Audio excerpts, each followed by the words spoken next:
Did you ever wake up in the middle of the night gasping for breath? Or feel like your body was heavy, like it couldn't move or respond for a few seconds? If any of that has ever happened even once, then I need you to listen closely, because the difference between waking up peacefully or not waking up at all could depend on how you sleep tonight. She was just 60 years old. Her family said she had no major health concerns. A lovely woman, soft-spoken, always helping at her community library. That night she had her usual light dinner. Told her daughter she felt a little tired but fine. She went to bed early, smiled, said goodnight. She never woke up. Doctors later said it was most likely a silent arrhythmia or respiratory pause. But the real issue? The signs were already there. Signs we all miss, until it's too late. Let's sit down together and understand the truth behind sleep, how it silently becomes life's greatest risk after a certain age, and what can be done to stop that risk from ever reaching your bedroom. The very first thing you need to understand is this. As we grow older, the way we sleep, how deeply, how long, and how safely, starts to change in ways that are often invisible, not to others but to us. We normalize it. We brush it off. That's where danger begins. Your body after 60 begins to lose its ability to regulate oxygen flow and heart rhythm consistency during sleep. The breathing patterns shift. The lungs become less elastic. The heart starts to rely on smooth rhythm control. And if it stutters even for 8 seconds, it can lead to unconsciousness or worse. And yet, most elders think I just snore more now or I just wake up a lot at night and leave it at that. But what they don't realize is, every one of those symptoms could be your body trying to speak. And in silence, sleep becomes a battlefield you never knew you were fighting on. Let's talk about the first of 5 critical sleep factors that most elders either misunderstand or completely ignore. Positioning. How you lie in bed, whether it's on your back, side, or stomach, can decide how well your airways stay open at night. After 60, sleeping on your back often increases the risk of airway collapse, especially in people with undiagnosed sleep apnea, obesity, or weaker throat muscles. The tongue relaxes backwards, blocking airflow. This causes micro-suffocations, small choking events that last seconds but lower oxygen levels in the brain and heart. Now imagine this happening 40 times in a night. You wouldn't even remember it. But your heart will, your brain will, your blood pressure will. Here's what I advise as someone who's studied hundreds of elder patients. Try shifting to a side sleeping posture, preferably your left side. It improves digestion, keeps the heart in a safer gravitational position, and allows better breathing. Avoid using multiple pillows. Instead, use a memory foam wedge under the back and neck to keep your spine aligned and elevate the upper body just slightly. This helps with acid reflux, another silent sleep killer, and supports clearer breathing. If you snore or wake up gasping, immediately ask your doctor about a home sleep test. These are now affordable, painless, and can save your life. It's not drama, it's reality. Now the second truth, sleep cycles. Many elders complain, I keep waking up at 2 a.m. and can't sleep again. Here's why. After 60, the body produces less melatonin, the hormone responsible for telling your body it's time to sleep. That's why the deep sleep phase, REM sleep, becomes shorter, lighter, and often disrupted. But what happens when you don't get proper REM sleep? Your brain doesn't process memory properly. Your immune system doesn't repair itself. Your mood declines over time. And your heart doesn't reset its rhythm correctly. Yes, the heart uses deep sleep to calibrate itself for the next day. Miss enough REM cycles and your heart starts making mistakes. Misfires in rhythm that feel like mild chest pressure, skipped beats, or dizziness in the morning. So what can you do? Here's the protocol I've shared with dozens of older patients and friends. Avoid screen exposure 1 hour before bed. The blue light suppresses melatonin by almost 50%. Instead, try amber-tinted reading glasses or warm yellow room lighting. Start using magnesium glycinate supplements. Consult your doctor. It naturally boosts deep sleep quality without sedating you like chemical pills. Maintain a wind-down hour every night. Light stretching, warm foot soak, lavender oil on the pillow, soft recitation or light reading. These may sound soft, but they signal your nervous system that it's safe to relax. And when your body feels safe, it sleeps longer and deeper. Now let's talk about one of the most ignored but deadly risks related to elder sleep: blood pressure drops. When you lie flat for long periods, especially with poor hydration, weak kidney function, or low salt intake. Your body may fail to maintain proper nighttime blood pressure. This results in sudden drops while sleeping. The danger: it starves the brain of oxygen and can trigger a stroke or cardiac arrest during sleep. You'd never know it, but it shows up as cold sweats, sudden waking, or in tragic cases, not waking up at all. So here's what we've done for such cases. Ask your doctor to perform a 24-hour ambulatory blood pressure test. It tracks your BP while you sleep.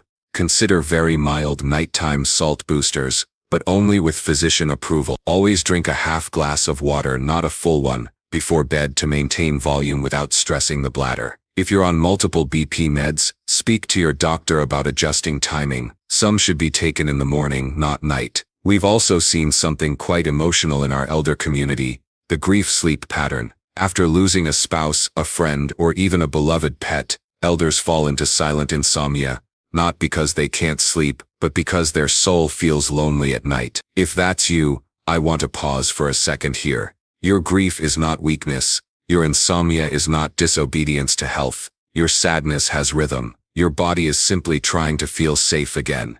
What helps? A white noise machine or soft background Quran or scripture audio during sleep. It creates a presence in the room when the absence feels too heavy. A warm, textured blanket with lavender filling, scent is powerful. Placing a framed picture of your loved one on the nightstand, not to remember the sadness, but to hold a space of continuity. It's okay to sleep alone, but it's not okay to suffer alone. Finally, let's talk about something you've likely never thought was a risk: oversleeping.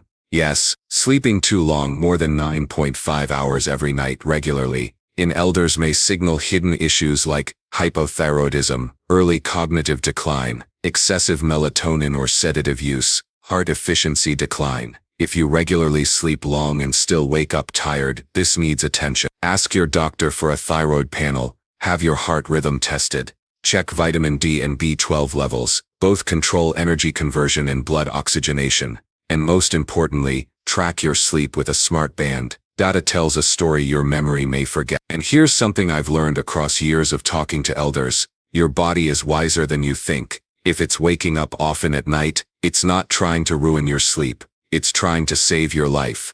So listen, everything changes after 6, but you can still sleep deeply, safely, and long. You just need to know what's hidden behind the silence of the night. The sound of silence at night carries many things: memories, old regrets, passing thoughts, and sometimes unnoticed dangers. After 60, sleep becomes more than just rest. It becomes a fragile operation where your body needs to carefully manage breathing, pressure, circulation, temperature, and repair, all while you're unaware, lying still in bed. That's why the second part of this journey takes us deeper, not into sleep as a concept, but into the quiet mechanics of how your body responds to it, and what can go wrong if you're not mindful. Most elders wake up at least once or twice during the night. That's actually not the real issue. The issue starts when you don't fall back asleep easily, or when your body feels strange upon waking. Cold sweat, fast heartbeat, dizziness, numbness in the hands or feet, or dry mouth. These are signals, and signals are the only way your body can ask for help when you're asleep. Let's start with one of the most overlooked sleep destroyers: temperature control. After 60, the body's ability to regulate its internal temperature during sleep starts to weaken. That's why some older adults feel hot in bed even if the room is cold, while others feel chilly even under a thick blanket. When your body overheats slightly at night, it causes restlessness, fragmented sleep, and raises heart rate. On the other hand, if you're too cold, especially in the legs and feet, your circulation slows down. The blood becomes a little thicker, and this has a direct effect on oxygen delivery to the brain. In fact, stroke risk rises in people who sleep in too cold environments. To fix this, the best combination is a room temperature between 65 degrees and 68 degrees. 18. Wool socks or a warm foot soak before sleep also greatly improve circulation. The second element we often forget is sound. While loud noises are obviously disturbing, what most elders never notice is how even soft, random noises, like ticking clocks, creaky doors, humming electronics, or street sounds, cause microstress in the brain. The brain keeps scanning for safety even while you sleep. That's why hospitals always feel harder to sleep in. too many tiny background noises your brain doesn't trust. Using sound machines or even playing soft running water or wind sounds can help the mind relax. They create a smooth background that tells the brain nothing is happening, you're safe. This encourages the body to drop into a deeper state of rest. Next is something even more personal: your mattress and pillow. A mattress that worked for you in your 40s might now be your worst enemy. As we age, our bones lose density. The spine gets stiff. The shoulder and hip joints become more sensitive. And yet many people still sleep on hard spring mattresses or sagging foam ones because they've had it for years. You must check if your mattress has dipped in the middle. This dip makes your lower back sink, putting pressure on your spine. This causes poor sleep posture, pinched nerves, and muscle strain. Try standing a tall broom or a stick across your bed when nobody is lying in it. If the stick rocks or dips in the middle, your mattress needs replacement or support. What's ideal is a medium-firm memory foam mattress that molds around your joints and supports the natural curve of your back. The pillow should raise your neck to be in line with your chest, not too high, not too low. If you sleep sideways, place a soft pillow between your knees. If you sleep on your back, place a small cushion under the knees to reduce spine pressure. When you do this, you remove friction. Friction is what causes tossing, turning, and shallow sleep. A well-aligned body rests longer, deeper, and repairs better. Now let's go deeper into the role of nutrition before bedtime. Most elders eat dinner early and light, which is good, but what they eat still matters. Too much rice, bread, or sugary foods in the evening can spike blood sugar levels. After that, blood sugar crashes during the night, which wakes you up suddenly, sometimes with mild anxiety or heart pounding. On the flip side, if you eat too little, especially protein, your body lacks the amino acids it needs to repair tissue, muscles, and even hormones during the night. That's why a balanced dinner is necessary. An ideal elder dinner includes a palm-sized portion of grilled fish, chicken, or soft tofu, rich in protein, steamed or sautéed vegetables like spinach, broccoli, or carrots, fiber and minerals. A small portion of brown rice or mashed sweet potato, low glycemic carbs. A few walnuts or almonds for healthy fats. A warm herbal drink with turmeric or cinnamon, anti-inflammatory. This meal keeps blood sugar steady, supports overnight repair, and keeps digestion smooth. But there's more. Hydration timing matters too. Many older people reduce their water intake to avoid nighttime urination, but dehydration during sleep is dangerous. It thickens the blood slightly, increases heart strain, and may trigger nighttime leg cramps or headaches upon waking. The fix is simple: stop drinking large amounts after 7 p.m. But do you take 3 or 4 sips of water just before bed, enough to prevent dryness, not enough to wake you up. You can also lightly salt your dinner or add electrolytes if your doctor allows it. Let's shift now to an emotional side of sleep: thoughts. For elders, night is often when thoughts race. It's quiet, dark, and everything slows down. That's when worries speak louder. What will happen to me? What if I'm a burden? Will my children understand me? These thoughts create an invisible tension. The body may lie still, but the mind stays awake. You cannot silence the mind by force, but you can redirect it. Here's a small technique many older patients have loved. Write down 3 things before bed. 1 thing that made you smile today, no matter how small. 1 thing you want to be remembered for. 1 thing you will try tomorrow, no matter how small. This journal becomes your personal anchor. It helps the brain wrap the day with a sense of purpose and hope. And the mind sleeps better when it's not carrying unspoken thoughts. Another technique is breathwork. One of the safest and most effective sleep tools for elders is something called 4-7-8 breathing. Inhale through your nose for 4 seconds. Hold the breath for 7 seconds. Exhale slowly through your mouth for 8 seconds. Repeat this 4 times only. It resets your parasympathetic nervous system, lowers heart rate, and prepares the body for calm sleep. Now let's speak of medicine. Many elders take sleep pills without really understanding what's inside them. Benzodiazepines, antihistamines, or sedative combinations can make you sleep faster, but they often reduce the amount of REM deep sleep. Over time, they cause grogginess, balance issues, and memory fog. If you absolutely need a sleep aid, always discuss safer alternatives with your doctor. In many cases, natural aids like melatonin, Sirah 1 mg, valerian root, or magnesium glycinate can be useful, especially for short periods.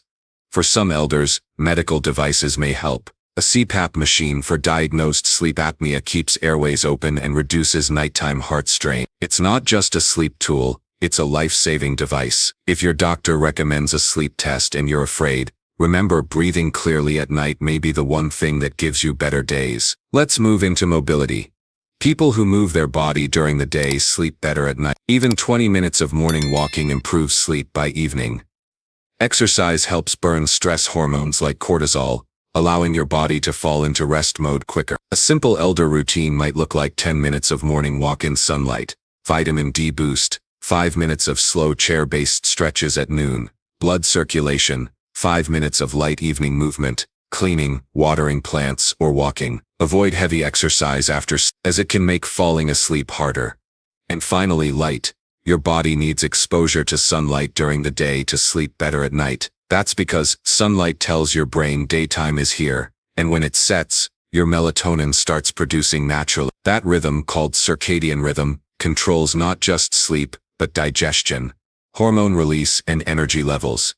So even if you don't go outside, sit near a window for at least 30 minutes during daylight. Open the curtains, let the light. Elderly people often close the lights too early in the evening. That makes the brain sleepy too soon, and the body wakes up in the middle of the night, thinking it's had enough rest. So delay dimming your lights until about 8 or 9 p.m. Lastly, social connection plays a role. When elders feel seen, heard, and useful, they sleep better. Loneliness releases stress chemicals. Just a daily 10-minute chat with someone, a group prayer, a short community gathering, or even responding to one message from a grandchild can reset that emotion.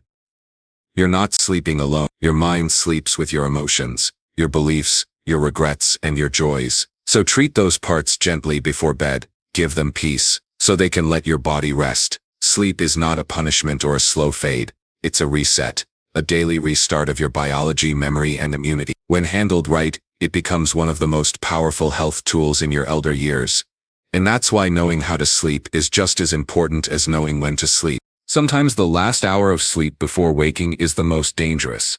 That's when the body is in its lightest stage of rest, and a small misstep in heart rhythm, blood flow, or breath can become serious. But most elders never realize that their waking symptoms in the morning, the dizziness, stiff legs, dry mouth, or confusion, can be small alarms from the night's sleep. The body is trying to tell you something, and this is the part where we learn to listen closely. Let's begin by understanding what happens to the cardiovascular system during sleep. After the age of 60, the heart doesn't always follow the same consistent rhythm throughout the night. Instead, it slows down more, sometimes too much. This condition is called bradycardia. While some slow heartbeats are normal, extreme drops can reduce oxygen to the brain and trigger micro-awakenings, or in serious cases, unconscious cardiac events.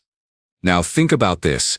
You're lying still, deep in sleep. Your heart rate dips to 40 beats per minute. Your brain waits for oxygen that arrives too slowly. You won't notice this happening. You won't remember it.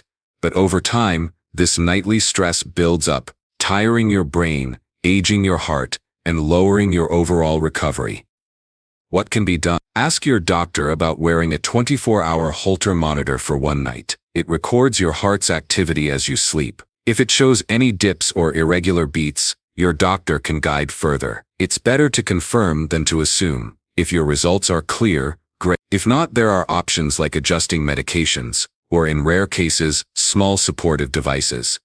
The next issue is muscle tone. Aging causes a natural loss of muscle mass, called sarcopenia. But it doesn't just affect the arms or legs, it affects the muscles inside your throat and diaphragm, the very tools that control your breathing while you sleep. This is why so many older people develop sleep apnea without realizing it.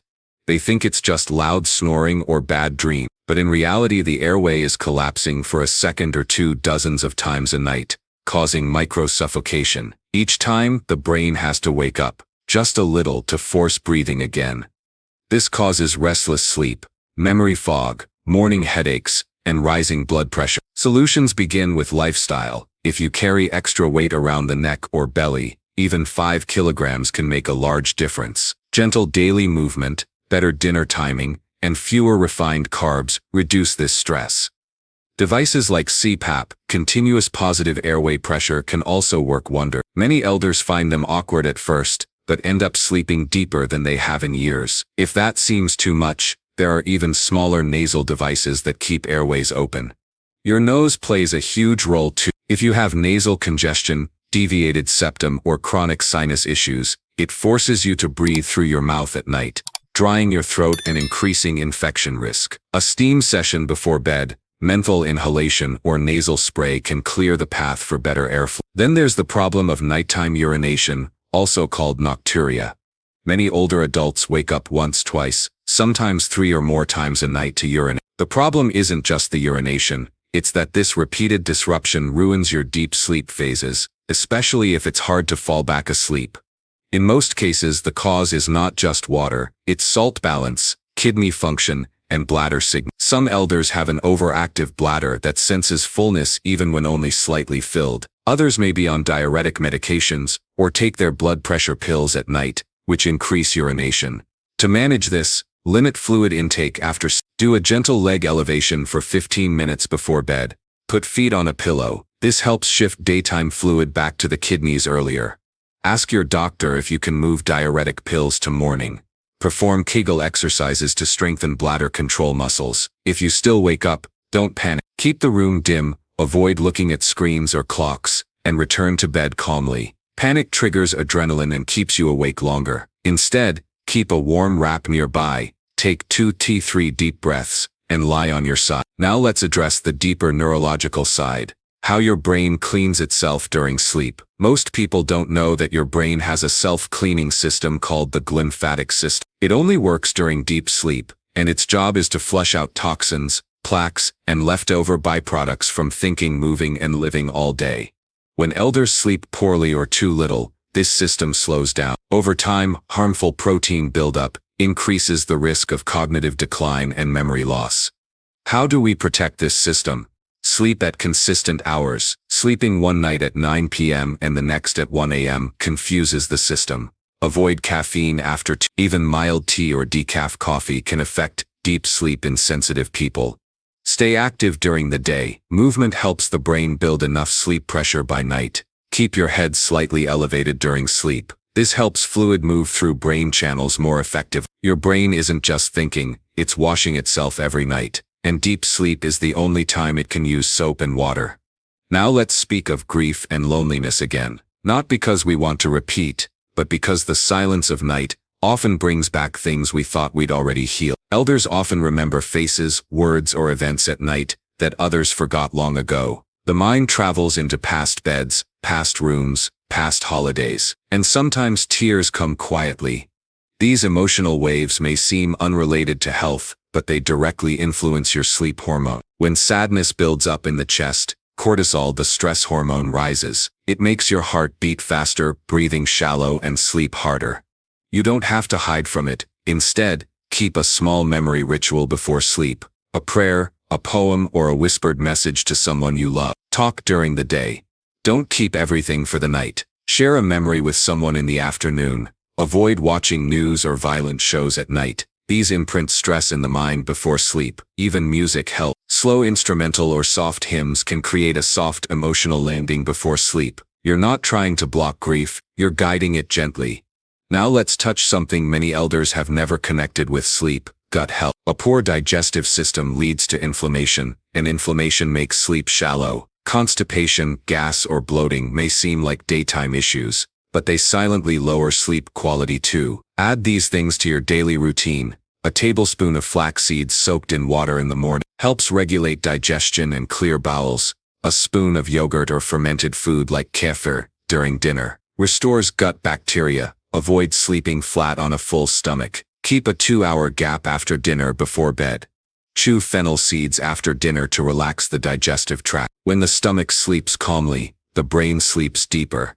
And now, blood sugar. Even elders without diabetes must pay attention. Sleep problems increase when blood sugar swings too wide at night. Eating heavy carbs late or skipping dinner completely both affect this. To stay stable, combine carbs with protein and fat in dinner. Example: brown rice, fish, olive oil. Avoid fruits or sweets after 6 p.m. Have a small spoon of almond butter or boiled egg before sleep if you feel weak or anxious at bedtime. This keeps sugar steady and brain energy smooth all night. Finally, your belief system matters. Faith, peace, forgiveness, they all shape your sleep. Elders who sleep well often have one thing in common. They forgive themselves and others before sleep. They let go. They stop holding weight in their heart after sunset.